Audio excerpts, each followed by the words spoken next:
Serena felt the weight of his gaze long before she dared to look his way. The ambient clink of wine glasses and mellow Italian music filled the upscale restaurant, but a different kind of tension coiled in the air tonight.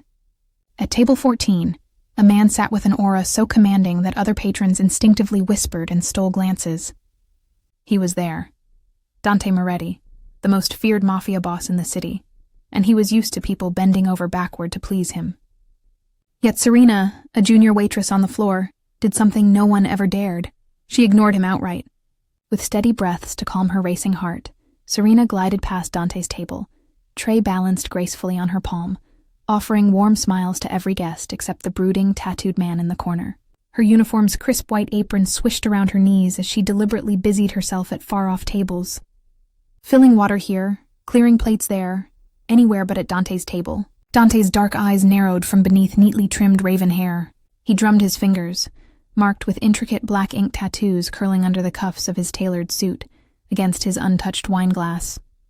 He watched Serena intently, a predator studying prey, perplexed and irked by the audacity of being overlooked. A low murmur rose among Dante's entourage.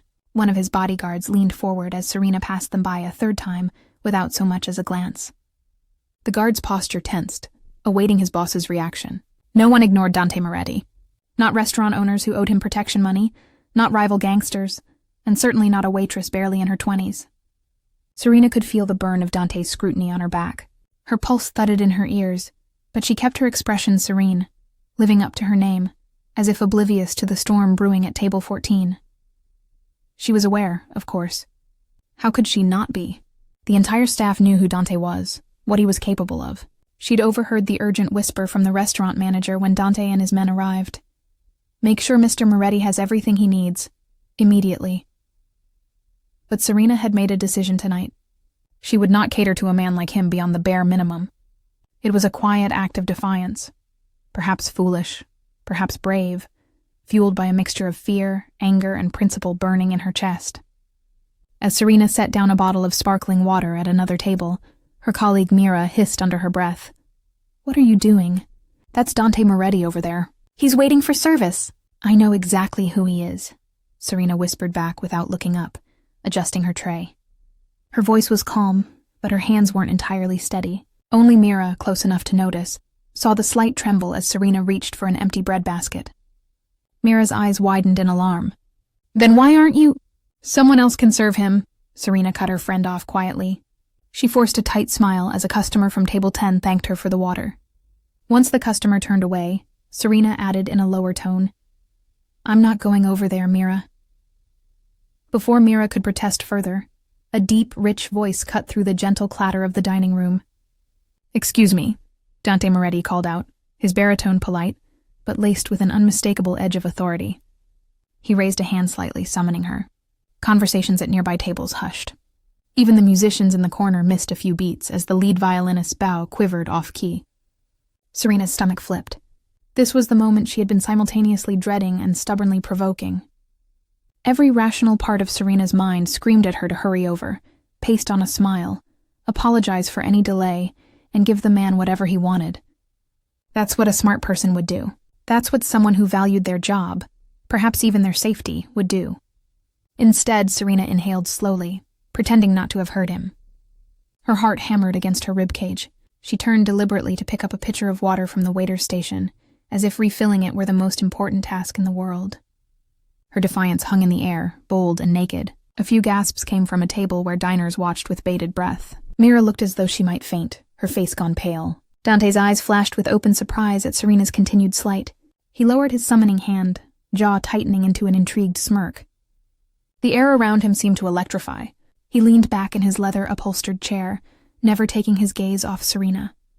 The faintest hint of a dark smile played on his lips, equal parts amusement and irritation.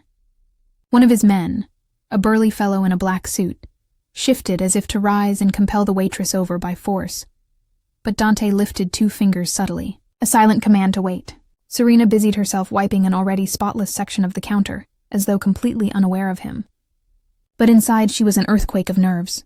She dared not glance over, but she could feel him, intensity rolling off that corner like a thundercloud.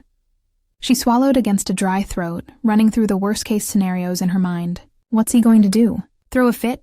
Hurt me? Get me fired? This job was Serena's lifeline, but she also had her limits. She'd heard enough about Dante Moretti, rumored to run half the city's underworld, the man behind the curtain pulling strings with blood-stained hands. Serving him felt like consorting with the devil. And Serena had already lost too much to people who lived on the wrong side of the law. She thought of her kid brother at home, of the empty chair at her law school lectures, where she used to sit before her parents' accident ripped normal life away. A man like Dante and his ilk were the reason she felt so much fear walking home at night, why innocent people got hurt. If this silent protest tonight was a small stand for her principles, so be it. But Dante Moretti was not a man accustomed to patience or denial. After a few more charged seconds of watching Serena pretend he didn't exist, Dante exchanged a glance with his right-hand man, Nico, a tall, hawk-eyed figure lingering at the edge of the booth. Dante gave a slight nod. Nico understood instantly. The man pushed back his chair and stood, smoothing down his jacket.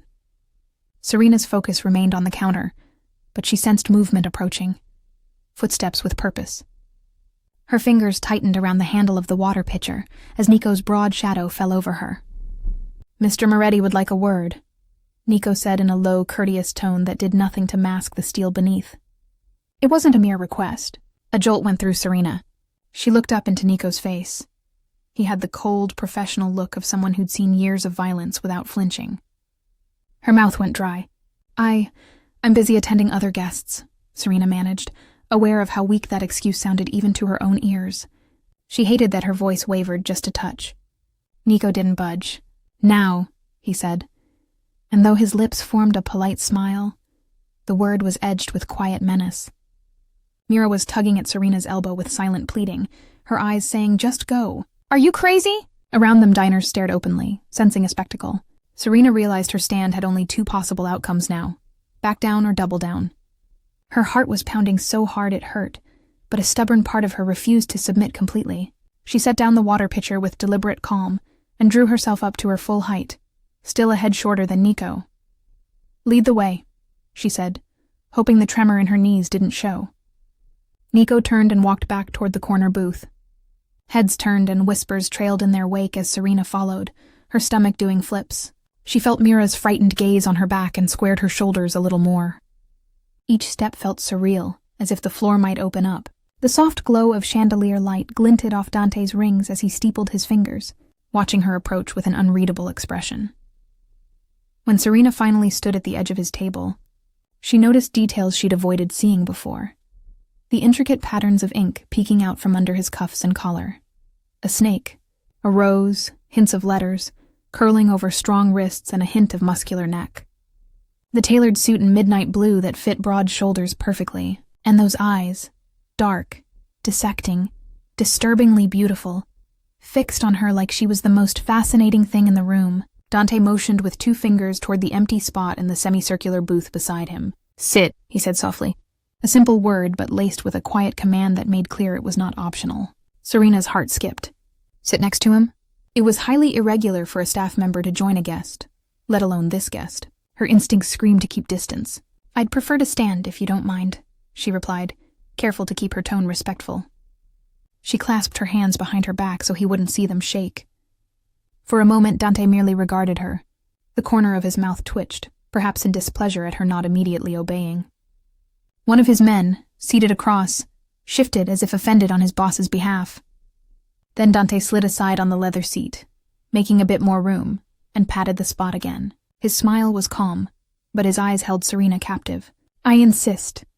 His voice was quiet, polite, and utterly unyielding. A pulse of anger flared through Serena's fear. The nerve of this man, ordering her around in her own workplace. Still, confronted so directly, with several of Dante's suited henchmen watching, Serena knew she was cornered. Causing a larger scene would only make this worse. Slowly, she lowered herself to sit in the booth, careful to leave a few precious inches between her and Dante. Her spine was stiff, ready to bolt. The leather was warm from his body heat.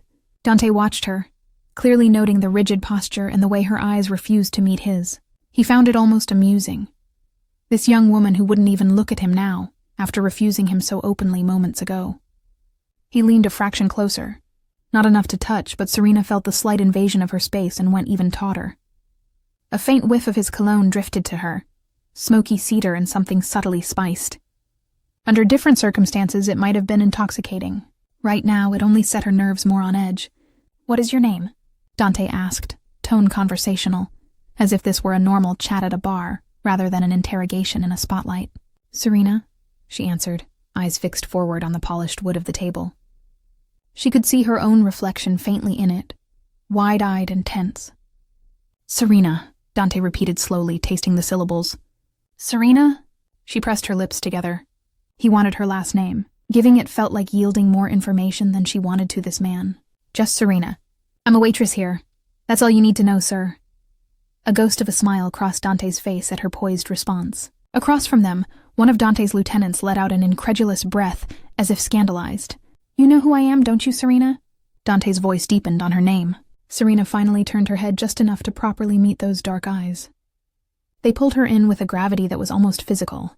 She suppressed a shiver and answered truthfully, "Yes, I do." His eyebrow lifted. Clearly, her candidness caught him off guard for an instant. He recovered fast, offering a tight smile. "Then you understand that when I call, you answer." It wasn't a question.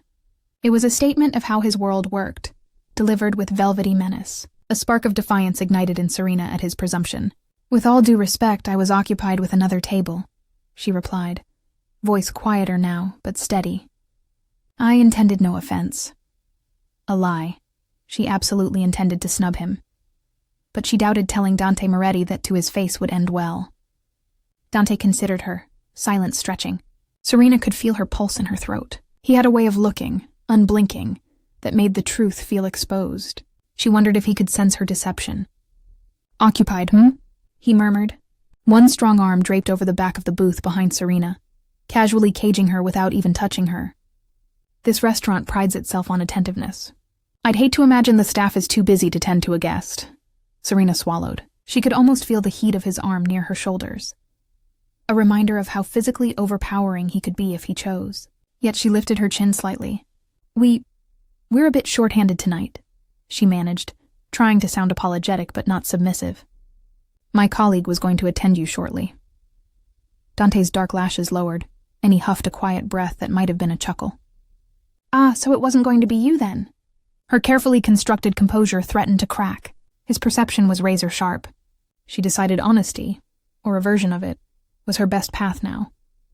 "I thought, perhaps you'd prefer our head waiter's service. He's more experienced with VIP guests." That was partly true. The head waiter usually took over with demanding clients or celebrities. Dante turned his head slightly, eyes flicking over the dining room where indeed the gray-haired head waiter was hovering anxiously by the bar, clearly debating whether to intervene. No doubt he feared Dante's displeasure. "Interesting," Dante said softly. "You see, I rather prefer your service, Serena." The way he said her name was almost intimate. Her heart did a strange little flutter of confusion at that tone. "That's why I requested you in the first place." Serena's brow knitted. "Requested me?" Dante's gaze held hers captive. "Do you think it was coincidence you were assigned this section tonight?" he asked quietly. She blinked, taken aback. Truthfully, she normally worked the other side of the restaurant. Smaller tables, the newer staff section. Tonight she'd been surprised when the manager put her on the large corner booth at all. She assumed it was due to staff shortage. Seeing the dawning realization in her eyes, Dante gave a slow nod. "I requested the owner that you personally attend my table this evening." Serena's blood ran cold and hot all at once. A flush crept up her neck. Why would you do that? You didn't even know me." They had never officially met, though Serena had glimpsed him here once or twice before from afar. Why on earth had he asked for her? Dante didn't answer immediately. His eyes traced over her face, searching. Under that scrutiny, Serena felt strangely bare. Finally he spoke, voice low, almost thoughtful. "Let's say I like to be aware of interesting people in my city. A multilingual law student working nights to support her family. That's interesting to me." Her heart skipped a beat. "How did he—" He gently tapped a finger on the table, noting her shock. "Yes, Serena. I know a bit about you." Dante's tone was calm, but there was an undercurrent of satisfaction at catching her off guard. Serena felt a chill. This was worse than she thought. "Did you run a background check on me?" She hated how small her voice sounded. The idea that this criminal had dug into her personal life without her knowing made her skin crawl. "Such big eyes," Dante said softly, ignoring her question. like a little rabbit that wandered into the wolf's den. He tilted his head. Only you jumped into the den on purpose, didn't you? By provoking me. Serena's breath caught. Was that what she'd done? Yes, and now she felt like a fool. The den of wolves was exactly where she was sitting. Around the booth, his men watched her like circling predators. Her eyes darted toward the open restaurant. Most patrons had gone back to their meals, the immediate drama seemingly diffused now that she was at Dante's table. But she caught Mira still watching worriedly, and the manager's head peeking from the kitchen door. No one would come to her rescue if things went bad. They wouldn't dare. Dante's fingers lightly thrummed the back of the seat behind her, drawing her attention back. You haven't answered my question, Serena, he said. She realized he had indeed asked something while she'd been surveying the room. I'm sorry, could you repeat that? She asked quietly. His eyes hardened just a touch at having to repeat himself, but he obliged. I asked why you decided not to answer when I called for you. Each word was measured. Serena's throat tightened. A truthful answer could be disastrous. Because I think you're a terrible person and I don't respect you. That would likely go over poorly. She opted for a careful half-truth instead.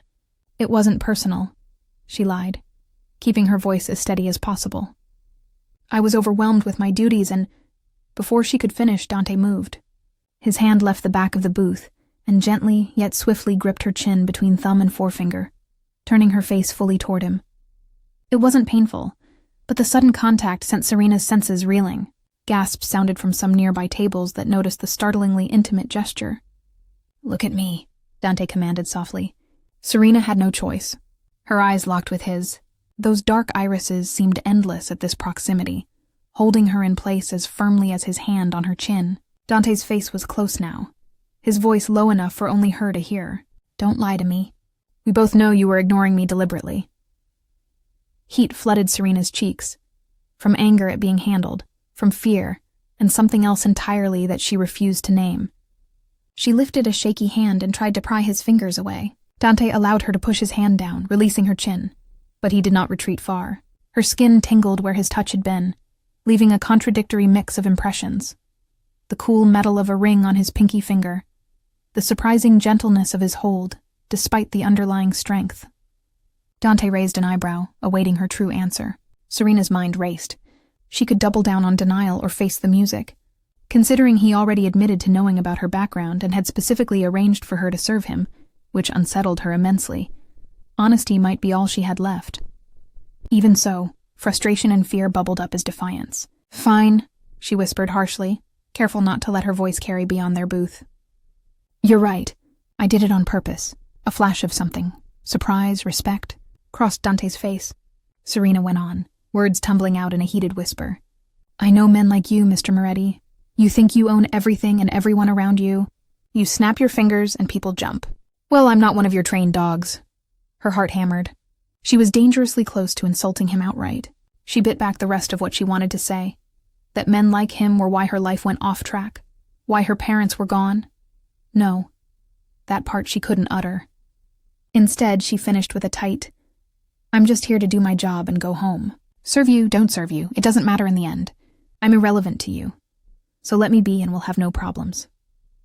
The moment the words were out, Serena regretted them. Her body went cold at her own boldness. Nico, still standing guard a few feet away, stepped forward with an angry frown, clearly hearing enough to be alarmed. Dante held up a hand to halt his approach, eyes never leaving Serena's face. The other men also stayed still, though tension spiked dangerously. Serena felt like she had stepped onto a live wire. Dante's stare bore into her, unreadable and intense. Several heartbeats passed. Then, to Serena's surprise, the corners of Dante's mouth curved upward. He began to chuckle, softly at first, then a little louder. A genuine, rich laugh that turned a few heads in the restaurant, though they couldn't know what was amusing the Mafia king. Serena was baffled. She had braced for anger, for threats. Instead, he was laughing. Dante ran a hand through his hair, mirth lingering in his eyes. You're either incredibly brave or incredibly foolish, Serena, he said at last, voice warm with amusement. Either way, it's been a long time since anyone spoke to me like that. Serena released a breath she didn't realize she'd been holding. Was that a good sign? Her heart still pounded uncomfortably. Dante leaned in slightly again, tone lowering to a near purr that made the fine hairs on her arms stand up. You're not irrelevant to me, he said. Though his words were quiet, there was weight to them that made Serena shiver. The way he said it felt personal, almost intimate. She opened her mouth to reply, but just then a commotion near the restaurant's entrance drew both their attentions. The front door had swung open with a loud thud. 2 men rushed in, clad in dark street clothes, faces partially obscured by hats and bandanas. Before anyone could react, one of them shouted something in Italian, a crude curse, and gunfire erupted. Pop! Pop! Pop! 3 shots cracked through the once pleasant atmosphere in rapid succession. A woman screamed. Glasses shattered. Diners dove to the floor in panic. Time slowed to molasses for Serena. She watched in frozen horror as one gunman raised a pistol toward their corner booth, toward Dante. For a split second, her eyes met Dante's, and she saw a flash of something startling, not fear, but concern, directed at her. In the next heartbeat, Dante moved faster than she thought possible. He lunged across the small space, grabbing Serena by the waist. With one powerful pull, he yanked her down onto the leather seat just as a bullet whizzed past, splintering the wooden partition right behind where her head had been. Screams and chaos erupted fully around them. Serena's world tilted as Dante pressed her down, covering her with his own body. Her back hit the leather seat and he was half atop her, shielding her with a solid chest and arms bracketing her protectively. The sharp scent of gunpowder filled the air, mixed with terrified cries and the crash of overturned chairs. Serena's ears rang from the gunshots. For a disorienting moment, all she could register was Dante's weight pinning her, his face so close that she saw the fierce light in his eyes. "Stay down," he growled near her ear. Gone was the cool, teasing tone. Now his voice was all command and urgency. Another shot rang out, hitting the table's edge with a burst of splinters. Dante's men had drawn their own weapons, overturning the heavy table for cover. Nico and another guard returned fire methodically toward the attackers, as guests crawled away screaming. Serena's mind caught up. An attack was happening, and Dante was the target. The men who burst in were gunning for him. She shouldn't be surprised. A man like Dante surely had many enemies, but nothing prepared her for being literally caught in the crossfire. Her breath came in short gasps, adrenaline surging. She felt Dante's hand curl over her head gently, pressing it down to protect from debris. She turned her face just enough to see a trickle of blood on his other arm. A shard of flying glass from an exploded wine bottle had sliced him, bright red seeping against his white cuff. Before she could think, Serena reacted. In a strange bubble of calm amid the panic, her old training kicked in. She'd had basic first aid classes, even considered EMT volunteering in school. With shaking fingers, she grabbed a clean napkin that had fallen from the table and pressed it to Dante's bleeding forearm. He glanced down in surprise at her action. "It's nothing," he said, almost dismissively, but his gaze lingered on her, softening for a split second. Another hail of bullets cracked. The attackers were relentless. It sounded like more rounds hit walls. The bar's mirror shattered with a crash. The air was thick with terror and plaster dust. From behind the overturned table, Nico shouted, "Boss, we need to get you out of here. Back exit now." Dante nodded sharply. He shifted off Serena just enough to give her a hard look. "Stay low and come with me." It was not a request. His tone allowed no argument. Outside their protective cocoon, Serena became aware of everything at once. A sobbing woman huddled under a table, a man yelling for someone to call the police, the moans of an injured patron. Her heart ached at the chaos. "I can't just leave these people," Serena stammered. She spotted a wounded busboy on the floor a few feet away, clutching his leg where blood pooled. Instinct kicked in. She started to rise, intent on going to help him. Dante's hand clamped on her wrist, lightning quick. "Don't," he hissed, eyes fierce. "You'll get shot." Torn between fear and duty, Serena looked helplessly at the boy writhing in pain. Only a teenager, his face ashen. Dante followed her gaze, then swore under his breath in Italian. With a jerk of his chin, he signaled one of his men. "Mario, grab the kid on your way out," he ordered. Immediately, the burly guard lunged toward the injured busboy, hefting him under the arms. Relief flooded Serena that the boy would be tended. Dante was already pulling her along, crouch-walking with Nico as cover. Serena held tight to Dante's arm as they moved swiftly toward the kitchen corridor that led to the back door. Gunfire still popped. One of Dante's men fired a covering shot that bought them a second. Serena felt a rush of air as another bullet zinged past her ear, striking the kitchen's swinging door ahead. She choked back a scream, focusing on moving, one foot in front of the other while staying hunched. They slipped through the swinging door into the stainless steel expanse of the kitchen.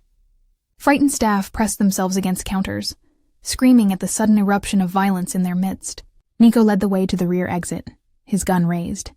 Dante kept his body between Serena and any danger, shielding her through the maze of counters and hanging pots. Serena's hand was clasped in his now, white-knuckled and holding for dear life. At the back, one of Dante's men kicked open the emergency exit. The alley outside was dimly lit. A black SUV idled just beyond, headlights off.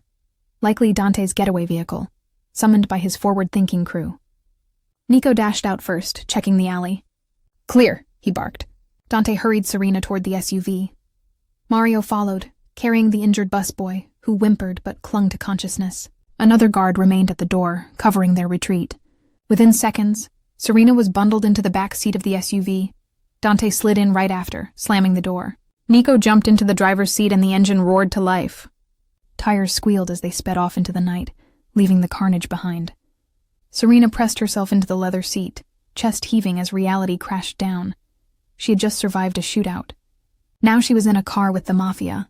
She'd left her workplace in chaos, injured people behind, the police likely on their way. And her manager, Mira, probably wondering if she'd been kidnapped or killed. "Everyone okay?" Nico called from the front, eyes flicking to the rearview mirror. Dante quickly assessed. Serena seemed physically unhurt, just shaking like a leaf. Mario was applying pressure to the busboy's leg wound with the napkin Serena had given Dante, now repurposed for the worse injury. The teen groaned softly, but he was alive. "I've got you, kid. Stay with me," Mario muttered, trying to staunch the bleeding. Dante responded, "Go to docks, now." Nico nodded, making a sharp turn that pressed Serena against Dante. Serena barely registered she was practically leaning into Dante's side. Her whole body trembled uncontrollably as adrenaline dumped. "Where are you taking me?" she managed, voice trembling. "To somewhere safe," Dante replied firmly. "And where he nodded toward the injured boy, "can get help." Serena gulped a breath, trying to steady herself. She realized her hands were sticky. Looking down, she saw Dante's blood from his cut had smeared on her palms. She stared at the red stain, and suddenly it all caught up to her in a dizzying rush. The gunshots, the screams, being held down under Dante's arms as bullets flew. Her vision blurred. She was fainting. No, stay awake," she urged herself, but the shock was too much. She swayed. "Serena, look at me," Dante's voice cut through the haze. His arm tightened around her shoulders to steady her. She blinked hard, focusing on his face inches from hers in the dim car. His expression was uncharacteristically gentle, brow furrowed in concern. "That's it, breathe," Dante said. It was strangely comforting, how calm and steady his voice remained even now. Serena took a shuddery breath, then another, her vision clearing. "There you go," he murmured, holding her until she nodded that she was okay. Only then did he ease his protective hold, though he kept his arm resting behind her. Serena shut her eyes for a moment, centering herself as best she could. She pictured her little brother's face. She needed to stay alive and sane for him. A tear escaped down her cheek before she could stop it. "My brother," she croaked suddenly, eyes snapping open. He's home alone. If those men..." She looked at Dante in alarm, horrified that if the attackers thought she was close to Dante, they might target her family. Dante's face hardened in understanding. "Nico, phone," he ordered. Nico tossed a cell phone back without hesitation. Dante caught it and handed it to Serena. "Call your brother, now. Tell him to lock all the doors and windows. Stay inside until he hears from you again." Dante's tone left no room for delay. Hands shaking, Serena dialed Danny's number from memory. It rang seemingly forever. "Please answer," a sleepy voice finally picked up. "Hello? Danny," Serena burst out, more urgently than she meant to. Her 12-year-old brother's voice immediately sharpened with worry. "Serena, what's wrong? Are you okay?" Serena struggled to sound calm. I'm fine, honey." Her voice quavered, undermining her claim. She swallowed. "Listen carefully. I need you to go around the house right now and make sure every door and window is locked, okay? Don't open the door for anyone, no matter what." On the line, Danny paused, confused and afraid. "It's late. Did something happen? You're scaring me." Serena closed her eyes, pressing back more tears. "I'm sorry, I don't mean to scare you. Just trust me and do this. And stay away from the windows. Maybe stay in our bedroom." There was a shuffling sound, likely Danny hurrying to check locks as told. "Oh, okay, I'm doing it," he said, a little breathless. "But where are you? When are you coming home?" Serena bit her lip. I'll be home as soon as I can. I promise. Just stay put and keep your phone close." If you need anything, call the police, okay? Actually, she rethought, glancing at Dante's men. If those shooters were still roaming, were police safer or would that draw attention? But she trusted the cops in their area to respond properly. Yes, call 911 if anyone tries to get in or if you hear anything weird. But don't open the door at all, she emphasized. Serena, Danny's voice was small. You're in trouble, aren't you? Her heart clenched. He was perceptive. Since their parents died, he'd matured faster than his years. I'll be okay, she said, infusing as much confidence as she could. I'll explain everything later. Just do what I ask, please. I love you, Danny. A shaky breath. I love you too. Please come home soon. I will, she whispered, and gently ended the call. Serena handed the phone back to Dante with a trembling hand.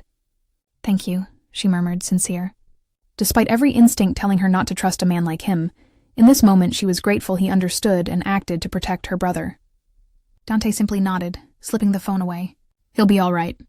I'll have someone discreetly watch your street. Just in case. Serena should question how he could arrange that so easily, but she didn't. The fact that he would spare resources for her brother's safety at a time like this. She was grudgingly astonished. Meanwhile, Nico sped through the city streets. Sirens wailed in the distance, likely rushing to the restaurant they'd fled. Serena slumped back, the fight draining out of her. Her hands wouldn't stop shaking, so she clasped them tightly in her lap to hide it. After a few minutes that felt both like an instant and an eternity, the SUV pulled into a quiet side street and then into an underground garage beneath a nondescript building. A sign at the entrance read, Fontana Imports, deliveries only. The gate rolled down behind them, enclosing them in dim fluorescent light. They stopped by an elevator bay. Nico cut the engine. Mario carefully opened the door and got out with the injured busboy still in his arms. A middle-aged man in a collared shirt and a younger woman in nurse scrubs rushed over from a side door with a stretcher. This him? The man asked curtly, already guiding Mario to lay the teenager down. Dante nodded. Stray bullet to the leg, through and through. Keep him stable and anonymous, Doc. The doctor was already examining the wound as the nurse cut open the pant leg. You got it. I'll take care of him. Who's the girl? He added in a lower tone, flicking a glance at Serena as if asking whether she needed treatment. Serena started to answer, but Dante stepped in. She's with me, he said firmly, as if that explained everything. She's fine. Maybe a scratch or two. See to him first. In truth, Serena had a few minor scrapes on her hands and knees she hadn't noticed, likely from crawling or falling during the escape. But nothing serious. She was largely okay. The doctor and nurse whisked the stretcher away, presumably to a private clinic space Dante had set up. Mario followed to assist.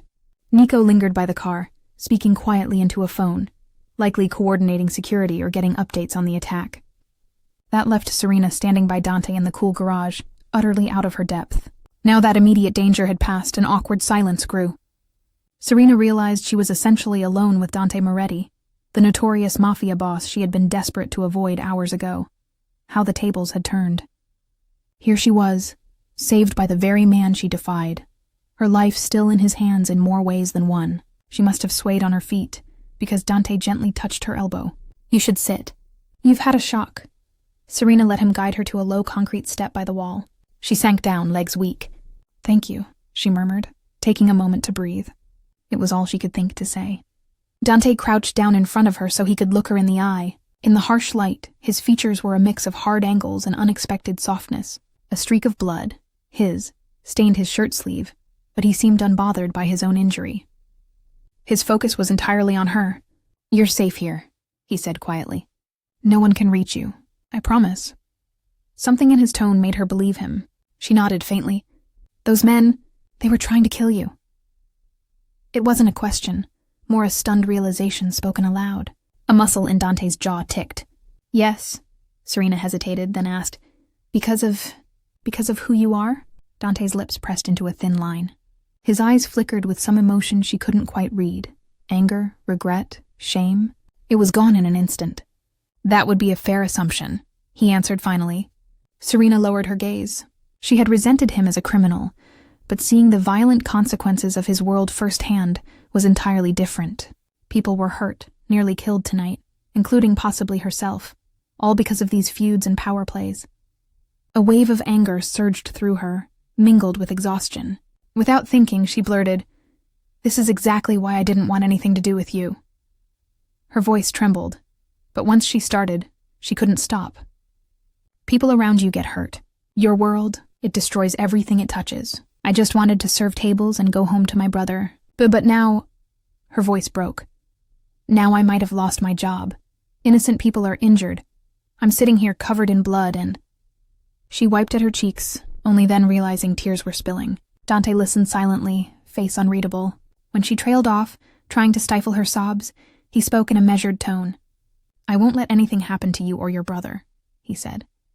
It was gentle but with an undercurrent of steel. "I will cover the medical costs of anyone hurt tonight, and the damages to the restaurant. You won't lose your job." He paused, then added wryly, "Unless you still want to quit after this." Serena managed a shaky laugh through her tears at that unexpected remark. The idea of returning to work like normal after tonight was almost absurd. She sniffled, wiping her face with the back of her hand. She hadn't anticipated breaking down in front of Dante Moretti, of all people. Mortified at her outburst, she tried to compose herself. "Here," Dante said softly. He offered a pristine handkerchief from his pocket. She took it hesitantly and dabbed her eyes. It smelled like him, that subtle cologne. "Thank you," she whispered, not just for the cloth, but for what he'd promised. She wasn't sure if she could fully trust his word, but something about the way he said it made her feel oddly reassured. An awkward stillness settled in the garage. The emotional whirlwind of the night was catching up to both of them. Serena realized Dante was still crouched there at eye level, showing surprising patience as she gathered herself. He cleared his throat lightly. "What you said earlier, in the restaurant." He trailed off, gaze drifting past her shoulder as if recalling her heated words. Serena's stomach dropped. Would he punish her now for that insolence? She braced, spine stiffening, but Dante's eyes met hers again and he looked almost contrite. "You were right, in a way," he admitted quietly. "People around me do get hurt. It's why I keep certain boundaries, why I usually don't let myself care about anyone outside my circle." Serena felt a small tug in her chest at the rawness in his tone. Was Dante Moretti confessing regret? He continued, "I don't want what happened tonight to happen ever again. Especially not to you." The intensity in that last line made her breath hitch. She searched his face. "Then maybe you should keep away from me," she said softly, though the thought made an unexpected pang in her heart. After all, she'd wanted nothing but distance from him at first, right? Dante's expression hardened with resolve. "No, that would be worse. Those men saw you. They'll think you're connected to me now. If they're foolish enough to try again, they could target you to get at me." Serena's blood ran cold. She hadn't considered that. By getting involved tonight, she and Danny might now be targets. She could never forgive herself if harm came to her brother because of her. What do we do then?" she asked, voice a fragile whisper. Dante rose from his crouch in one fluid motion. He extended a hand to her. "We ensure they can't hurt you. That means staying somewhere secure until my men find out who they were and deal with it." Serena stared at his offered hand, then up at him. "Staying somewhere secure? You mean with you?" He inclined his head. "My home is heavily guarded. Or a safe house, if you prefer. But I promise you'll be protected. You have my word, Serena." The idea of stepping even deeper into his world frightened her. Yet, could she really go back to her apartment and pretend everything was fine? If he was right, she and Danny might be in danger as witnesses or perceived pawns. She realized she already implicitly trusted Dante to keep that promise. He had saved her life tonight, and he had shown concern for her brother's safety too. Slowly, Serena placed her hand in his. His fingers closed around hers firmly, their warmth steadying her frayed nerves. "Oh, okay," she conceded quietly. "Just until this is sorted." She added the qualifier to herself to feel less like she was surrendering her normal life entirely. Dante gently pulled her to her feet. The world spun a bit. She was still drained. He caught her by the elbow to steady her. Standing this close, Serena was reminded anew how tall and solid he was. Yet she didn't feel scared, just aware. "All right," Dante said, a hint of relief in his voice. He turned to Nico, who had finished his call and was watching respectfully. "Bring the car around front. We'll head home." Nico nodded and jogged off to retrieve the vehicle to street level. Dante looked back at Serena. "We'll pick up your brother on the way," he said. Serena's eyes widened. "Pick up Danny?" "But," Dante raised a placating hand. "He'll be safer under guard with us. You'll feel better having him where you can see he's okay, no?" Serena had to admit the thought of having Danny with her was a huge relief. She hated leaving him alone when dangerous people were at large. Still, bringing a 12-year-old into a mobster's home felt crazy. Dante must have sensed her hesitation. "I have a younger sister," he offered unexpectedly, voice gentler. "She's older than your brother now, but when she was little, I took care of her. I know how important siblings are. I give you my word. I'll treat Danny as if he were family, all right?" The sincerity in his tone melted Serena's remaining resistance. She nodded. "Thank you." As Nico pulled the car around, Serena quickly texted Danny to expect her soon and that a friend was driving her. She left out specifics, just told him to pack an overnight bag. She had a feeling they wouldn't return home immediately. It felt surreal sending such instructions to her kid brother. Moments later, Dante was guiding Serena into the back seat of a different car, a low-key black sedan this time. Dante took the seat beside her, while Nico drove. 15 minutes later, they arrived on Serena's quiet residential street. It was nearly midnight. Danny was peeking from behind the curtains anxiously. Serena insisted she approach the door alone to avoid scaring him with strange men. Dante agreed, hanging back by the car with Nico. The moment Serena unlocked the door, Danny yanked it open and flung himself into her arms. "I was so scared," he mumbled against her, voice wobbling. She hugged him fiercely, heart hurting with love and relief. "It's okay, I'm okay," she whispered. "But we have to leave for a bit, honey. Just for safety. I promise I'll explain later." Danny pulled back, wiping his eyes with his sleeve. That's when he noticed the black sedan at the curb and the two imposing figures standing near it under the street lamp. He looked up at Serena, worried and confused. "Who's that?" Serena swallowed. "Some friends of mine." At least one of them felt that way now. "It's safe, I promise. They're here to help." She grabbed a small duffel and quickly tossed in some of Danny's clothes, a toothbrush, his handheld game, things to keep him comfortable. When they stepped out, Dante moved a little into the light. He offered Danny a gentle, if cautious, smile. "Hello, Daniel. I'm Dante Moretti, a friend of your sister's." Danny's eyes grew huge at the name. He edged closer to Serena, but bravely managed a polite, "Hi." Dante's gaze flicked to Serena as if confirming Danny knew who he was. She gave a slight nod. Danny likely recognized the name from hushed news reports or local lore. "Right, well," Dante said kindly, "let's get going so you both can rest. You can bring your backpack, of course." He opened the rear car door. "Serena, why don't you sit back here with your brother? I'll take the front." It was a thoughtful gesture to reduce Danny's anxiety. Serena slid in, letting Danny enter next to her, and Dante took the passenger seat. As the car pulled away, Serena kept an arm around Danny, who stared wide-eyed at Dante's profile in the front. After a few silent minutes, Danny mustered the nerve to whisper to Serena, "That's really him, isn't it?" Serena gave a tiny nod. Danny frowned, still whispering, "Are we in danger because of him?" Serena squeezed her brother's shoulder. "We were, but I think we're safe now. He saved my life tonight, Danny, and he's going to make sure we're okay." Danny glanced toward Dante. The Mafia boss pretended not to hear their hushed conversation, gazing out his window. With a child's blunt curiosity, Danny spoke up louder. "Mr. Moretti?" Dante glanced over his shoulder. "You can call me Dante." "Dante, are you really a Mafia boss?" Danny asked, voice trembling slightly. Like on TV?" Serena cringed. "Danny, that's not—" But Dante didn't seem offended. He replied gently, "I was, yes. But I promise, I'm one of the good guys tonight. I won't let anyone hurt you or your sister, okay?" Danny studied him, as if weighing the truth of his words. Then he nodded slowly. "Okay." The rest of the ride passed in quiet.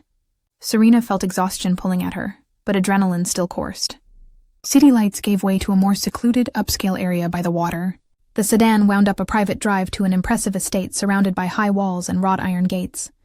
With a signal from Nico, the gates opened to reveal a villa-like mansion framed by gardens, and overlooking, as Serena glimpsed, the dark expanse of the bay or ocean beyond. The car stopped under a columned portico.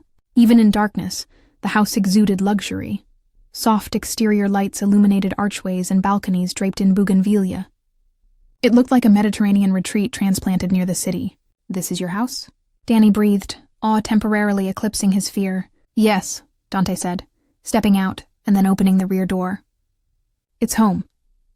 He helped Danny out with a reassuring hand on the boy's back, then offered his other hand to Serena. She took it, stepping out onto the cobbled drive. The night air smelled of salt and jasmine. An older woman with gray-streaked hair hurried out the grand front doors, her face etched with concern. "Dante, grazie a Dio, I've been worried sick."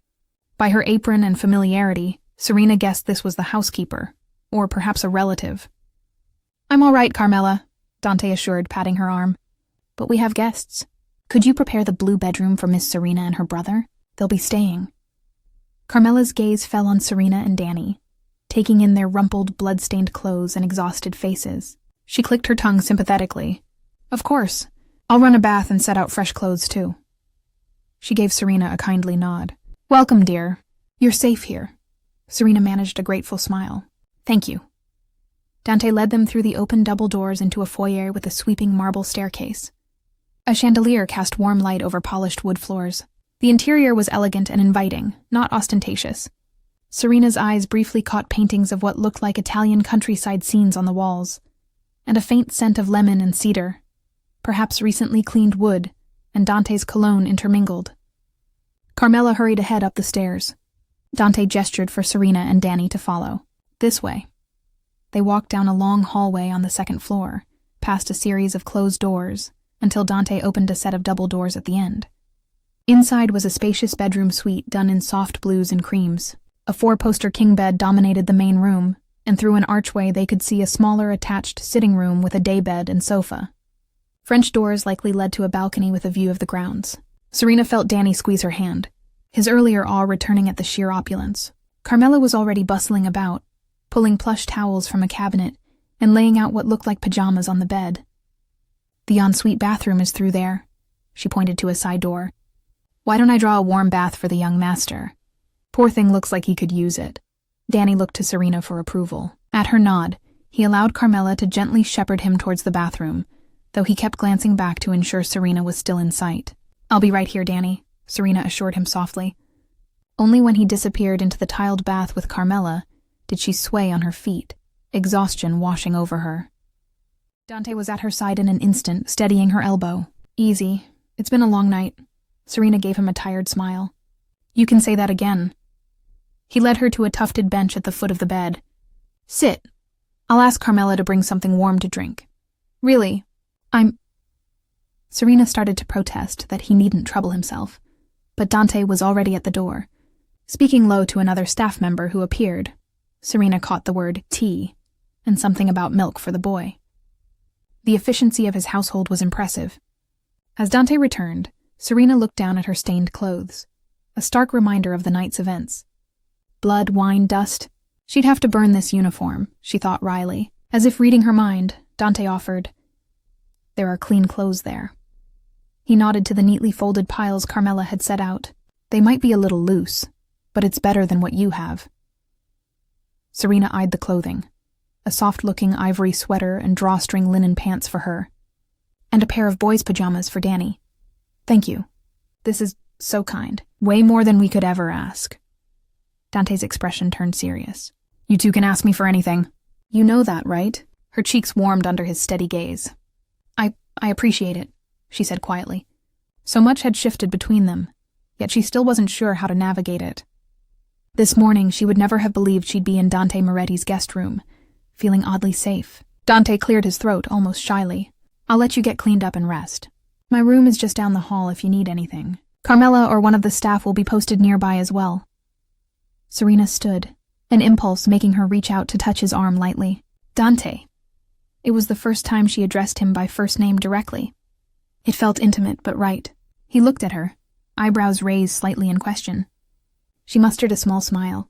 "I just wanted to say I misjudged you. Tonight you saved me, protected my brother. I won't forget that. So thank you." Her voice was earnest, almost tender. His dark eyes softened. "No thanks needed. I'm just sorry you got dragged into my mess." She shook her head. "Maybe it was my fate for being so stubborn," she said with a tired chuckle. Dante gave a faint smile. They stood there for a moment, the air between them thick with words unspoken. He looked like he wanted to say something more, but just then Carmela re-emerged with Danny, who was now clean, damp-haired and dressed in the 2 big pajamas, likely hand-me-downs from Dante's family, Serena guessed. The boy yawned widely. Carmela smiled at them. "He's all set. Already nodding off," Indeed, Danny blinked heavy lids, instinctively moving to Serena's side. Serena wrapped an arm around him. Thank you, Carmela. For everything. The housekeeper waved a hand. Think nothing of it. I'll leave some cocoa here if he wants it, and chamomile tea for you. She nodded toward the side table where a tray with mugs had been placed. Then with a pointed look at Dante, she added, You should get some rest too, ragazzo. It's nearly morning. I will, Dante promised. He gently squeezed Carmela's shoulder. Thank you. Once Carmela departed, Dante turned back to Serena and Danny. The boy was half asleep against Serena. I'll let you both get some sleep, Dante said softly. He hesitated, then reached out to ruffle Danny's hair. Good night, Danny. You're safe here. Danny managed a drowsy smile. Good night, Dante. He then shuffled toward the small daybed in the attached room, mumbling, Is it okay if I sleep here, Serena? It's cool, like my own little room. Serena helped him onto the daybed, tucking the provided blanket around him. I'll be right in the next room if you need me, okay? Okay, he murmured, already curling up with the ease of a child who, despite the drama, now felt secure enough to sleep. Serena stepped back to the main bedroom where Dante still lingered by the door, as if unwilling to leave until he was certain they were all right. Their eyes met. In the warm lamplight, his face showed the strain of the night. A faint bruise on his temple she hadn't noticed before. Lines of worry around his eyes. Yet he offered her a small smile. Try to get some rest. We'll talk more in the morning. Good night, Dante, she said softly. He inclined his head. Good night, Serena. On impulse, she added, Sweet dreams. It was a simple phrase, but the way his eyes warmed at it sent a flutter through her. With one last lingering glance, Dante slipped out, pulling the double doors gently shut behind him. Serena released a long breath. What a day. No, what a night. She changed out of her ruined uniform into the soft sweater and linen pants. As Carmela thought, they were a tad roomy, but clean and comfortable. She washed her face and hands in the ensuite sink, watching reddish-tinged water swirl away. It felt symbolic, washing away the blood and fear of the day. Finally, she padded barefoot back into the bedroom. She peeked in on Danny, sound asleep, mouth slightly open, his small chest rising and falling steadily. Relief swelled in her. They were safe. Serena climbed into the enormous bed, the sheets cool and inviting. When she clicked off the lamp, darkness enveloped the room, broken only by a sliver of moonlight through the drapes. Yet she lay awake for a while, her mind refusing to shut off. Every time she closed her eyes, the night's images replayed. Dante's hand with that ring reaching to tilt her chin, the muzzle flashes of guns, his arms around her under the table, his voice telling her to breathe, the determined look on his face as he vowed to protect them. She turned over, staring at the ceiling. Outside, waves gently lapped and a nightbird trilled. It was peaceful here, a world away from the violence of earlier. Eventually, exhaustion overtook her. Serena drifted into a restless sleep, dreams populated by dark shapes chasing her through a labyrinth of restaurant tables and shattered glass. But each time terror threatened to overwhelm, a strong arm would pull her out of danger, and a low, steady voice would call her name, guiding her through the chaos. In the end, it wasn't fear she felt, but the steady beat of a heart against her cheek and the warmth of a protective embrace carrying her into the light. Morning light found Serena awakened by the distant sound of waves and the unfamiliar comfort of silk sheets. For a blissful, drowsy instant, she forgot where she was. She snuggled into the plush bed, thinking she was home in her own lumpy mattress. But then her eyes flew open, taking in the elegant blue room. The events of the previous night came crashing back. She sat up quickly, heart rate spiking, until she saw a small form curled on the daybed in the adjacent sitting room. Danny. Safe. Still sleeping, his arm thrown over a pillow. Serena exhaled in relief. They had made it through the night. Sunlight filtered through gauzy curtains, painting the room in gentle gold. A glance at the ornate clock on the wall told her it was past 9 a.m. She never slept this late, especially not on a workday. Work, the restaurant, what must they think? And Mira? But as she rose, wincing at a bruise on her knee, Serena realized going back to the restaurant was out of the question for now. Everything had changed. She needed to speak to Dante, to understand what came next. Quietly, she peeked in at Danny once more. He was exhausted enough to keep sleeping. Better to let him. Serena decided to freshen up. She found her uniform from last night had vanished. Someone must have whisked it away to wash or burn. In its place lay a neat stack of casual clothes that fit her well enough. Jeans and a soft blue blouse. Possibly belonging to Dante's late mother or sister. Serena changed quickly, combed her dark hair with her fingers, and slipped out to find Dante. The house was silent in the way large homes often are, each sound swallowed by high ceilings and hallways. Serena followed the faint aroma of coffee down the grand staircase and toward an open set of double doors that led to a sunny patio. There she found Dante, standing by a wrought iron table set with breakfast. He was on the phone, speaking low and serious in Italian. He wore a crisp black shirt, sleeves rolled to his elbows, revealing sinewy forearms and more of those swirling tattoos. In daylight, they gave him an even more dangerous appeal, yet here he was buttering a piece of toast while on a business call. He looked up as Serena stepped onto the patio. Their eyes met, and Dante's hardened expression immediately softened. He said a quick goodbye into the phone and set it aside. "Good morning," he greeted, genuine warmth in his tone that sent a small flutter through Serena's stomach. "Morning," she replied, suddenly shy. She smoothed a stray lock of hair behind her ear. She hadn't exactly had a chance to brush it. It probably looked a mess. If it did, Dante didn't seem to mind. He gestured to the table. "Please join me.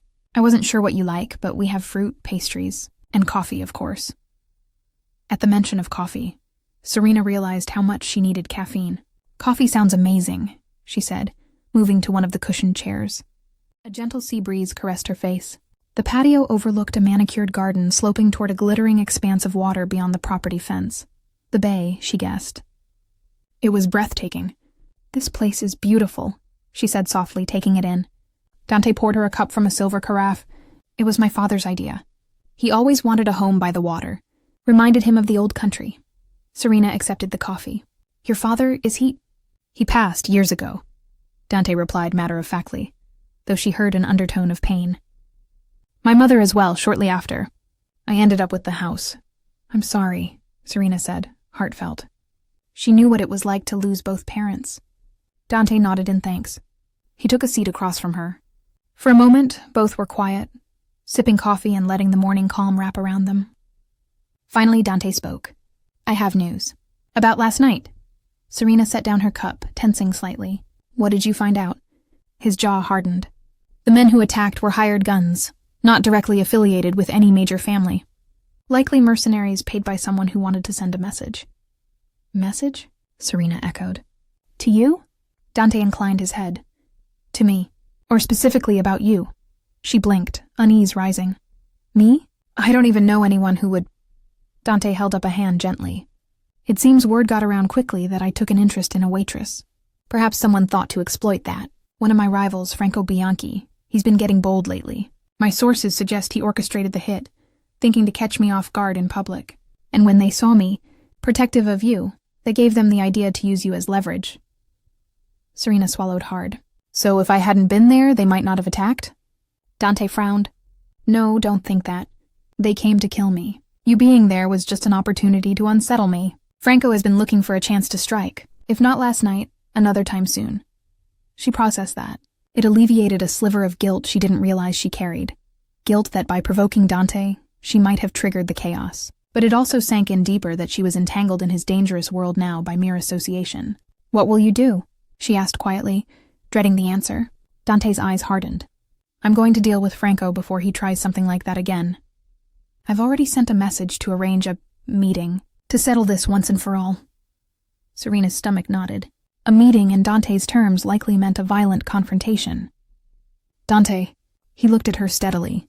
"This is how it has to be, Serena. If I don't respond decisively, others will see weakness. More could come after us. I won't have you or Danny living under threat. I need to end it." His use of us and the fierce protectiveness in his voice made Serena's heart tug. But the prospect of more violence, of Dante risking his life in a mob showdown, terrified her. "There's been enough bloodshed," she pleaded softly. "Isn't there another way? Could you involve the police?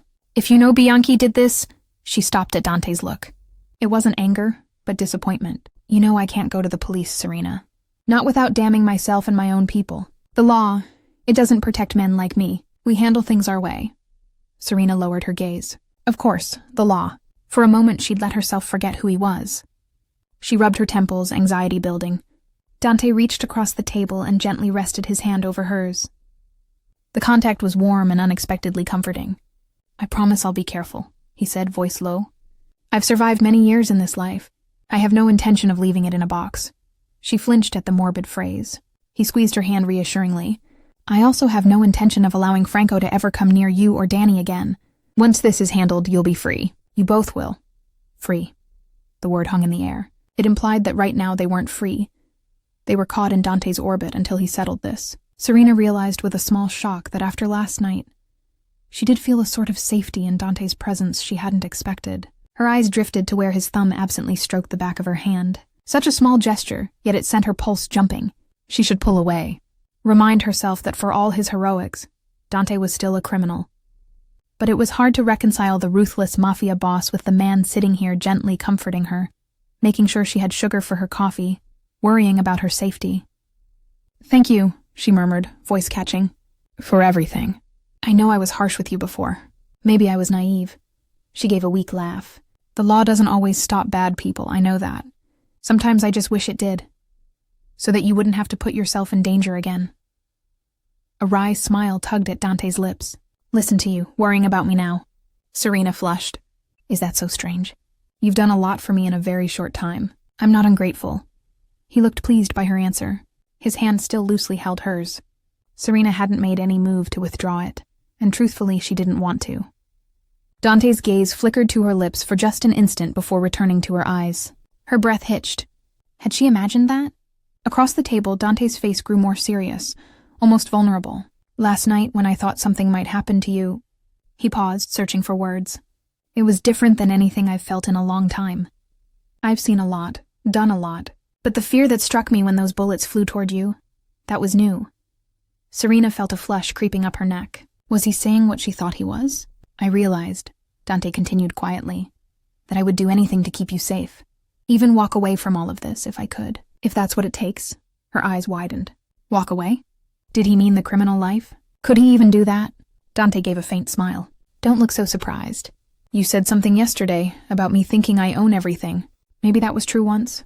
But you showed me something else. You showed me not everyone can be bought or intimidated, that some people have real strength and principles. It made me remember a part of myself I thought was long gone." Serena's throat felt tight. She was deeply moved and didn't know how to respond. She squeezed his hand slightly, letting the gesture speak for her. He went on, voice earnest. "When this business with Franco is done, I'm considering changes. I have money and resources. I could disappear, start fresh somewhere quiet, and if..." He hesitated. "If you wanted, maybe you and Danny could too. Away from all this." Serena's eyes stung suddenly. Was he offering them an escape together? It sounded a lot like it. "You barely know us," she said softly, though her heart leapt at the idea of a life away from fear, and surprisingly, at the idea of Dante being part of that life. "I know enough," Dante replied, deep voice warm. "You're brave, loyal, you care for your family fiercely. You're everything good I've been missing. And Danny? He reminds me a bit of myself at his age, protective of his sister." He smiled knowingly. Serena let out a soft laugh, wiping a tear that escaped. "He is a little protector, though he still sleeps with a nightlight," she added affectionately. Dante chuckled. "There's no shame in that." They shared a gentle look. Serena realized how natural this felt, having coffee and talking about life and family with him like he was a close friend. Or more. Her heart began beating faster as she became acutely aware of how close they were leaning. Dante's face was only a foot or so from hers across the small table. His hand still held hers, thumb caressing small circles that made her skin tingle. She felt heat rising in her cheeks again, but this time it wasn't from anger or fear. It was from attraction. Undeniable mutual attraction. Am I really falling for him? She wondered, astonished at herself. But how could she not be moved by this man who proved more than his fearsome reputation, who showed her kindness and kept her safe? The moment stretched, golden and delicate. Dante's eyes dropped once more to her lips, this time lingering. Serena's breath caught. She found herself leaning forward ever so slightly, drawn in as if by gravity. Dante mirrored her, leaning closer across the table. The world narrowed to just them. The distant cry of a seagull and the rustle of vines fell away. Serena's lips parted, her heart racing in anticipation. She could see a new softness in Dante's usually guarded expression, something yearning that echoed her own feelings. He was going to kiss her, and she wanted him to, despite everything she truly did. Suddenly, The sharp trill of a phone ringing inside the house shattered the moment. Serena jolted back, and Dante closed his eyes with a frustrated sigh at the interruption. He reluctantly released her hand. Nico's muffled voice called from the foyer, "Boss? It's urgent!" Dante stood, his demeanor shifting back to business in a blink. "Give me a minute," he replied toward the door. Then to Serena, voice rueful, "I'm sorry. I have to take this. It might be about Franco." Serena nodded, trying to ignore the wild fluttering in her chest that had been left unresolved. "Of course. It's okay." Her voice was steadier than she felt. He hesitated, looking like he wished he could stay. But the phone rang again, and duty pulled him away. Dante squeezed her shoulder gently, then strode inside to handle whatever crisis awaited. Serena exhaled and sank back in her chair. Her whole body tingled with adrenaline of a very different kind than last night. She pressed her fingertips to her lips, almost in disbelief at how close they'd come to crossing that line. "Focus, Serena," she chided herself, though a smile tugged at her mouth. The fact remained. She had feelings for Dante Moretti. Against all logic, the mysterious Mafia boss had carved a space in her heart. She knew she should be cautious. Falling for someone like him was bound to be complicated. But if he really meant what he said about leaving his life behind, maybe there was a chance for them. A future she never imagined, far from waitressing or prosecuting mobsters, and instead with one of them by her side as a changed man. Her hopeful musings were cut short by raised voices inside the house. "What do you mean, gone?" Dante's voice, thunderous and alarmed. Serena shot up from her seat, heart in her throat. Gone? She hurried inside to the foyer, where Dante, Nico, and a couple of other men stood in a tense huddle. Dante had a phone pressed to his ear so hard his knuckles were white. "When?" He barked into it. He listened for a second. "Find him now, or so help me." He growled and tossed the phone onto a side table with a clatter, raking a hand through his hair in panic. Serena stepped forward, fear spiking through her. "Dante?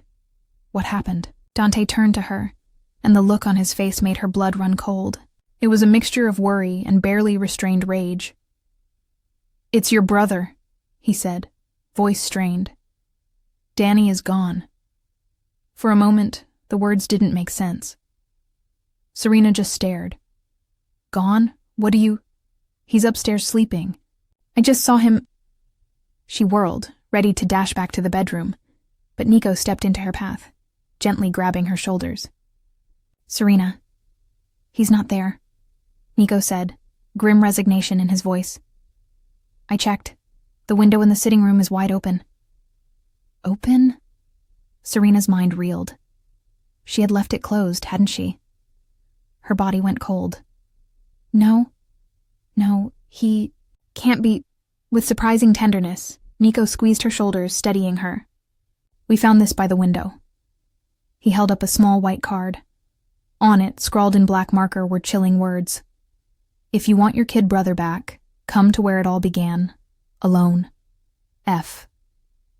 Serena recognized it as a business card from the restaurant. Franco must have left it as an ugly calling card. She gasped, swaying on her feet. Dante was at her side in an instant, wrapping an arm around her waist. Serena hardly registered leaning into him as she read the note again. "Danny kidnapped. No, God. Please, no." "How?" Her voice shook violently. "How did they get him? We had guards." Dante looked like he was holding himself together by pure will. There was a distraction at the front gate, a van that overturned. In the commotion, someone slipped over the back wall. They likely entered through the kitchen. Danny was alone in the sitting room. It happened fast. His face twisted with guilt and fury. "They knocked out one of my men. By the time another patrol noticed, the car was gone." Serena felt like she might vomit. She clutched Dante's shirt, fisting the fabric, needing something solid. "We have to get him back," she cried, voice breaking with desperation. "He's just a child, Dante.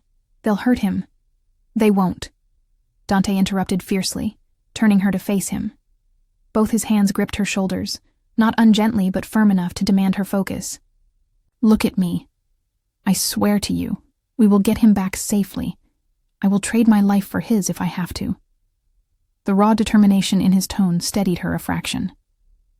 Serena choked back sobs and forced herself to take a breath. Her brother needed her lucid. She nodded shakily, and Dante eased his grip, though his eyes remained blazing. He spun to Nico. He said where it all began. That means the restaurant. Likely, Nico agreed. Understood, boss. Dante was already moving, shrugging on a jacket and checking a gun clip with brutal efficiency. He was the Mafia lord again, mask of cold focus sliding into place, but Serena could see his hands tremble ever so slightly. She wiped her tears, rage starting to burn through the fear. Franco had taken her baby brother. There would be no mercy. I'm coming with you, she said, voice hardening. Dante whirled, already shaking his head. No, absolutely not. It's a trap for me, Serena, and I'm not going to risk you too. Serena squared her shoulders, anger lending her strength. This is my brother. I'm not staying behind. Either I go with you now, or I'll find my own way there.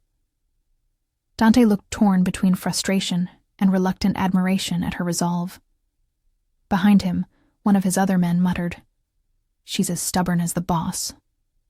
Nico gave a slight nod. She might be safer with us than left here, boss, given the circumstances. Dante cursed under his breath, then jabbed a finger at Serena. Fine. But you do exactly as I say, understood? And you stay behind me. Understood, she replied immediately. In different circumstances, Serena might have smiled at how quickly he relented. But right now, her thoughts were only on Danny. Nico strapped an extra Kevlar vest on under his jacket and handed one to Dante, who offered it to Serena.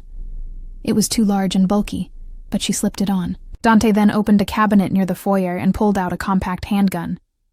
He hesitated only a second before holding it out to Serena. Her stomach flipped at the sight of the weapon. The memory of last night's violence was still raw.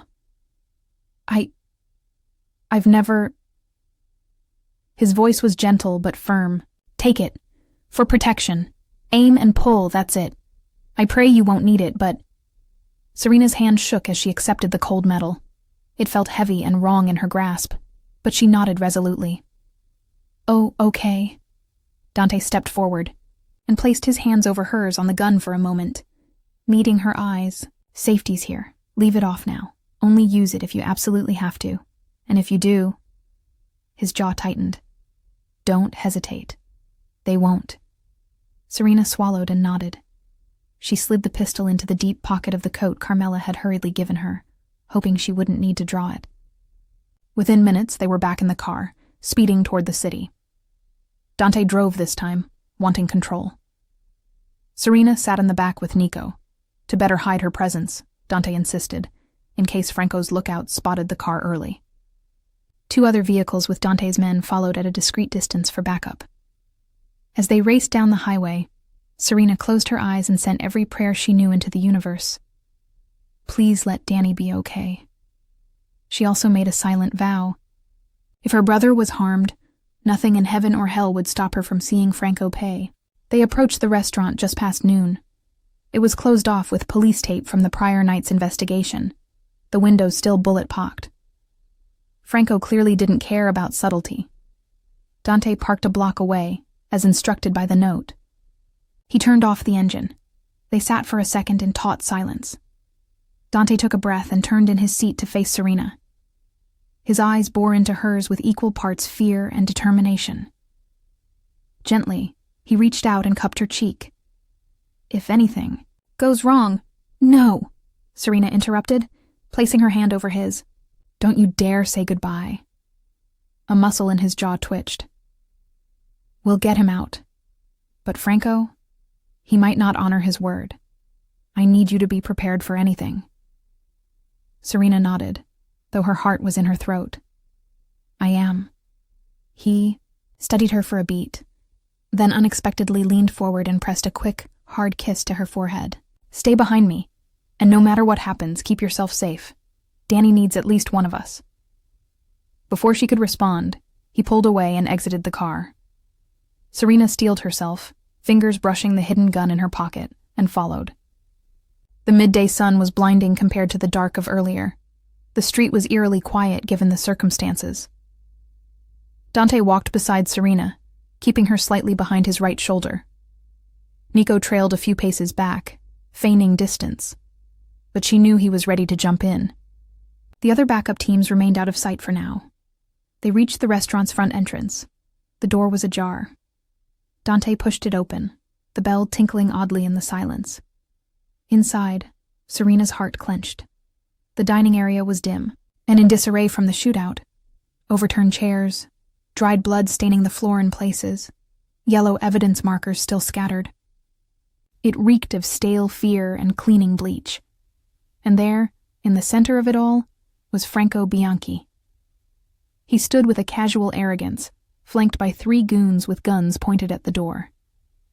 Franco wore a pale suit and an insufferably smug expression. A bandage wrapped his left forearm, courtesy of Dante's bullet, Serena realized grimly. Despite his injury, Franco looked triumphant. Serena's gaze immediately found Danny. Her little brother was being held by a hulking man to the side, a hand clamped over Danny's mouth and a gun to his small head.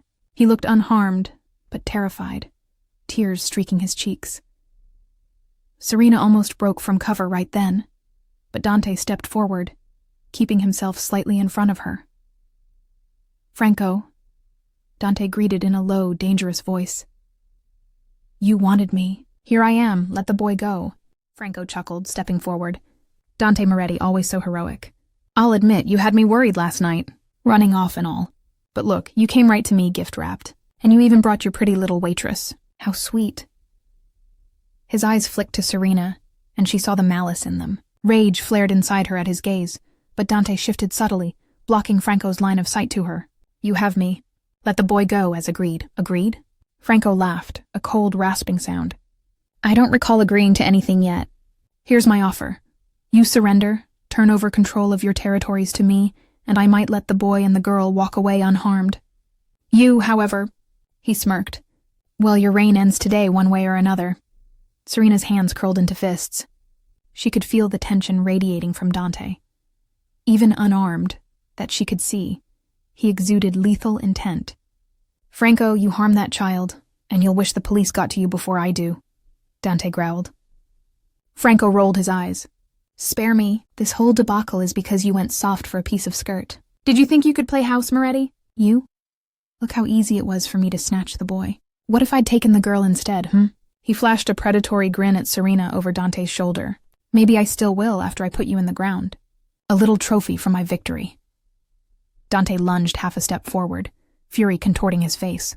"Touch her and I'll—" "Ah! Ah!" Franco sing-songed, raising a hand. His gunmen cocked their weapons in unison, aiming at Dante. The man restraining Danny pressed the pistol harder to the boy's temple, making Danny whimper. Dante froze, chest heaving with barely controlled wrath. Serena could feel her own nails biting her palms. She had to clench her jaw to keep from screaming at Franco. "That's better," Franco sneered. "Now toss any guns, nice and slow."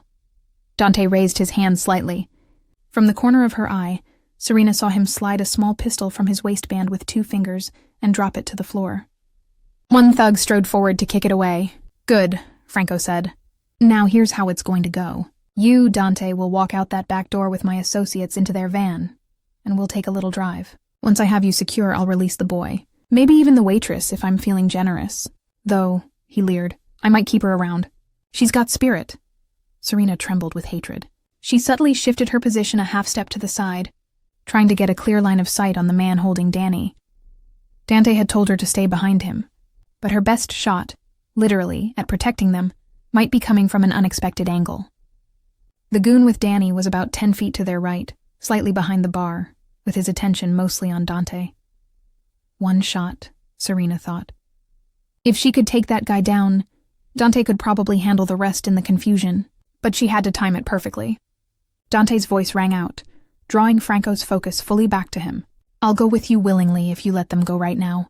That's the only way this ends without more blood." Franco sneered. "No bargaining, Moretti. You're in no position. First you get in the van. Then I'll consider letting the brats go. Or maybe I'll leave them here with a phone to call 911 after we're gone. Either way, you'll be dead by tonight." Dante's eyes slid to Danny, then to Serena. She saw turmoil there. He was weighing Franco's words, trying to find any safe option for them. Finally, Dante slowly lowered himself to his knees, putting his hands behind his head. In a quiet, hoarse voice, he said, "Let the boy step away and I'll do whatever you want. Just don't hurt him." Serena's heart plummeted. Dante was surrendering. Franco's face lit up with victorious glee. One of the gunmen moved to yank Dante's arms and begin binding his wrists with a zip tie. Serena realized with dawning horror that if they tied Dante up and took him, Franco would never keep his promise. Danny would be collateral damage, and she'd likely end up silenced as well. No, this could not happen. Her mind flashed back to the pistol in her pocket, and to every crime drama and self-defense lesson she'd ever known. If there was ever a time for her to be brave, it was now. Hands trembling, she carefully slid the gun from her coat pocket, keeping it hidden behind her thigh. The safety was already off, as Dante had instructed. Her eyes met Dante's for a fraction of a second. He must have sensed something, because he gave a small shake of his head, almost imperceptible. He was telling her no. But Serena ignored it. She had to act. Drawing a steadying breath, she stepped forward, moving slightly to Dante's left, which gave her a clearer angle toward Danny's captor. The man noticed and barked, "Stay where you are, girl." Franco's attention snapped to Serena. The heroine emerges. "Feeling left out, dear?" Serena raised her hands as if in surrender, her right hand still gripping the gun hidden along her thigh. Her heart was in her throat. She had never shot anyone, never even truly imagined doing so. But for Danny and Dante, she would. She deliberately let a few tears spill, selling fear to distract them. "Please, let my brother go. He's just a kid," she pleaded, voice shaking. Franco smirked. "Oh, touching. Don't worry, sweetheart, you'll see him soon." Serena's blood boiled. She took one more step, now directly in front of Dante, who remained on his knees. Her movement placed her almost between Dante and Franco's men, partially blocking their immediate line of fire if she acted fast. She met Dante's eyes briefly. In them she saw fear, for her, not himself. And she saw something else, trust. He gave the slightest nod. "Now." "Down!" Serena screamed, and in one motion she pulled the pistol up from behind her leg and fired at the thug holding Danny. The gun's bang was ear-splitting in the enclosed space. Her aim was a touch off. The bullet slammed into the man's shoulder, not his chest as intended, but it did the job. The thug yelled in pain, stumbling back and releasing Danny. The gun at Danny's head clattered away as the man reflexively clutched his shoulder. Chaos erupted. Dante lunged up from his knees, crashing into the gunman beside him before the man could react. Nico, who had crept right outside the entrance, burst in with his weapon drawn, firing at the third thug by Franco. That man went down with a cry, clutching his leg. Franco cursed and dove for cover behind an upturned table, drawing his own pistol in a flash. Danny, now free, scampered instinctively towards Serena. She rushed forward and pushed him behind a solid wooden pillar. "Stay down," she gasped, positioning herself between him and danger. Dante was wrestling with the thug he'd tackled, the two rolling behind a booth in a flurry of fists. A shot rang out. Serena's heart about stopped, but a second later Dante rose, having slammed the man's head into the floor, knocking him unconscious. The thug's stray shot had buried in the ceiling. Nico engaged with the goon Serena had winged, who despite his shoulder wound was scrambling for his dropped gun. 2 quick shots from Nico's pistol, and the man collapsed, incapacitated. Only Franco remained. He popped up from behind the table and fired wildly in Serena's direction. She ducked, covering Danny's smaller body with hers as wood splintered around them. Her heart hammered. In her peripheral vision, she saw Dante moving, circling to flank Franco from the side. Sirens wailed in the distance. Someone, likely the backup teams outside or a bystander, had called the police. This needed to end now. Serena peeked around the pillar and saw Franco taking aim at Dante's approaching figure. Something fierce surged through her. She would not let this monster hurt Dante or Danny ever again. Steadying her shaking arm on the pillar for support, Serena took a deep breath, then stepped out just enough to get a clear shot. Franco's eyes shifted to her, surprise flickering. Perhaps he hadn't expected her to re-emerge with fire in her eyes. She didn't hesitate. Serena squeezed the trigger. Click. Jam. Her stomach dropped in horror. The pistol didn't fire. Either it was out of bullets or had jammed after the first shot. Franco's lips curled in a snarl, and he swung his gun toward her. Time seemed to slow. Serena felt a strange calm. She had to draw Franco's fire away from Danny and Dante, even if it meant getting hit. She locked eyes with Franco defiantly, bracing herself. But Dante was faster. In a single great bound, he crashed into Franco from the side just as the gun went off. The shot went wide, shattering a hanging lamp. Dante and Franco tumbled to the ground in a heap. Franco was eerily quick for a man of his age. He twisted, trying to bring his gun to bear. They grappled intensely, both grunting with effort. Dante's face was a mask of fury and determination. Serena frantically looked for something to help. Her gun was useless now. Out of the corner of her eye, she spotted Franco's revolver that had been knocked from his hand during the scuffle. It lay just a foot or two away from the two men, half under a chair. Nico was tending to the downed thugs, ensuring they were disarmed and unable to rejoin the fight. It was down to Dante and Franco, and Serena. She sprinted forward, adrenaline overriding fear. Just as Franco broke partially free and reached toward the fallen revolver, Serena kicked it with all her might, sending the weapon skittering across the floor, far out of reach. "You little—" Franco snarled, abandoning the gun and lunging at Serena in rage, his hands outstretched. Dante roared and grabbed Franco around the torso, hauling him back. Franco elbowed Dante in his wounded arm, making him falter with a groan. Serena reacted instantly. The wine bottle Dante had uncorked the night before still lay on the table nearby, miraculously unbroken. She snatched it up and, with a cry, smashed it against Franco's head as hard as she could. The bottle didn't break, but Franco's eyes went wide, a stunned oof escaping him. He crumpled to the floor in a daze. Dante stood over Franco's prone form, chest heaving. He looked at Serena, concern flooding his expression. "Are you hurt?" She shook her head quickly, adrenaline making her almost giddy. "No, I'm okay. Danny? Here." Danny emerged cautiously from behind the pillar and ran into Serena's arms. She hugged him fiercely, feeling his little heart hammering as wildly as hers. "It's okay, I've got you," she whispered, tears of relief finally spilling. A chorus of "Police! Drop your weapons!" rang out as half a dozen officers poured in through the front, guns drawn. In the distance, sirens blared. Nico, who had already disarmed himself, raised his hands high. Dante slowly raised his hands too, stepping away from Franco's groaning form. Serena did the same, one arm still protectively around Danny. The next minutes were a blur of shouted commands and confusion.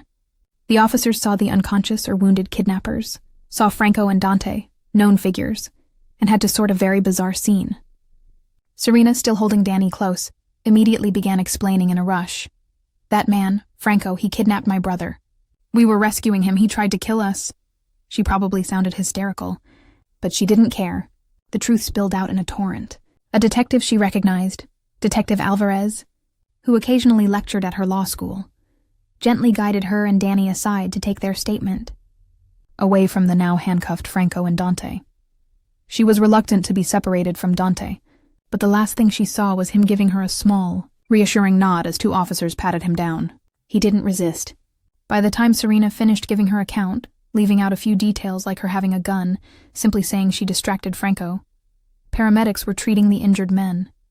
Franco, bleeding from the head and with a likely concussion, was taken into custody with a slew of charges waiting: kidnapping, attempted murder, and everything from the night before. Dante and his men were also taken in for questioning, though Detective Alvarez quietly told Serena that given the circumstances, it appeared they'd acted in defense of life. "You may have saved a lot of lives by stopping Bianchi," the detective admitted to Serena, shaking his head in amazement at her bravery. Serena simply asked which hospital the injured busboy from last night had been taken to, and hearing he was stable, she sighed in relief. Hours later, after statements were signed and Danny had been checked out by EMTs, thankfully unharmed, just frightened, Serena found herself standing on the police station steps with her brother by her side. They watched as Dante emerged from the precinct doors, Nico and a few of his loyal men right behind. Dante was free to go, for now. There would be legalities to sort out, but in this scenario, he was oddly on the right side of the law. He paused at the top of the steps, eyes scanning until they locked onto Serena and Danny waiting below. Serena's heart did a little flip. She hadn't realized just how desperately she'd needed to see him, unharmed and free, until that very moment. A broad smile broke over her face. Dante descended the steps quickly.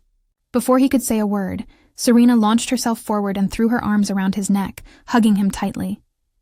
Dante staggered back a half step in surprise, then wrapped her in an embrace just as fierce, burying his face against her hair. She felt him tremble slightly as he exhaled. Danny grinned and grabbed onto them as well, turning it into a tangle of hugs on the sidewalk. One of Dante's men let out a low whistle and a cheer, which Dante silenced with a half-hearted glare, but he was smiling too. Finally, Serena pulled back enough to look Dante in the eyes. Without hesitation, she reached up and pressed her lips to his in a soft, full kiss. Dante inhaled sharply, momentarily stunned, then cupped her face gently and returned the kiss with all the pent-up passion and relief in his heart. Serena heard someone, likely Nico, whoop in the background, but all she felt was Dante's warmth and the rightness of this moment. When they finally parted, both a little breathless, Dante rested his forehead against hers. "I thought I lost you," he whispered, voice raw. Serena shook her head, smiling through tears. "We made it. And I love you, Dante." The words spilled out, true and sure. His eyes widened slightly, then shone with joy. "Ti amo, Serena," he murmured. "I love you. I think I've loved you from the moment you looked me in the eye and dared to defy me." He gave a soft laugh, maybe even from when I first heard you speak and realized what a remarkable woman you are. Serena let out a happy sob, laughing as tears rolled down. Dante brushed them away with his thumbs tenderly. Danny cleared his throat with the dramatic disgust only a preteen could manage. "Ugh, are you guys gonna kiss again?" Serena and Dante both burst into laughter. Dante crouched to Danny's level. "Get used to it, kid," he said, putting an arm around Danny's shoulders and drawing Serena down with his other arm, so the three of them huddled close. "And Danny, I owe you an apology. You were in danger because of me." Danny shook his head. "Those bad guys were the ones who did it. You saved me. You saved us." Dante looked at Serena, who nodded in agreement. He swallowed hard, emotion thick in his voice. "I promise I will never let anything like that happen again. I'm done with that life. For good," Serena believed him. She saw it in his eyes, a resolution and peace that hadn't been there before. Franco's attack had been the final straw that set Dante free of the underworld's chains. She gently took Dante's hand, intertwining her fingers with his. "We're free now," she said softly. He squeezed her hand, a smile curving his lips. "Free to live our lives the way we choose, together." Serena leaned in and kissed him once more, a quick sweet peck that still made Danny gag theatrically.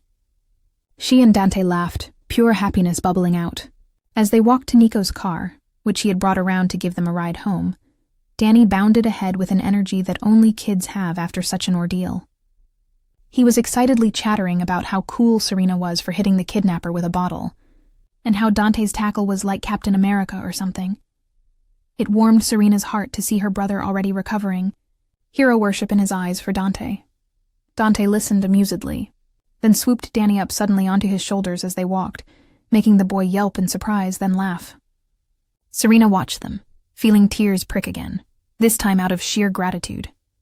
They had gained something precious through all this, a family. In the weeks that followed, Dante made good on his word. He cooperated with authorities to quietly dismantle parts of his crime operations and distance himself from others. With Franco Bianchi and key associates behind bars due to overwhelming evidence of multiple felonies, a major threat was removed. Dante's own legal slate was surprisingly clean, given that most witnesses painted him as a victim or hero in the recent incidents. Any lingering investigations into his past gradually fizzled, either for lack of evidence, or perhaps a few strings pulled behind the scenes. With his wealth mostly intact and blood off his hands, at least from these events, Dante began investing in legitimate enterprises. One of those was the very restaurant where he and Serena met.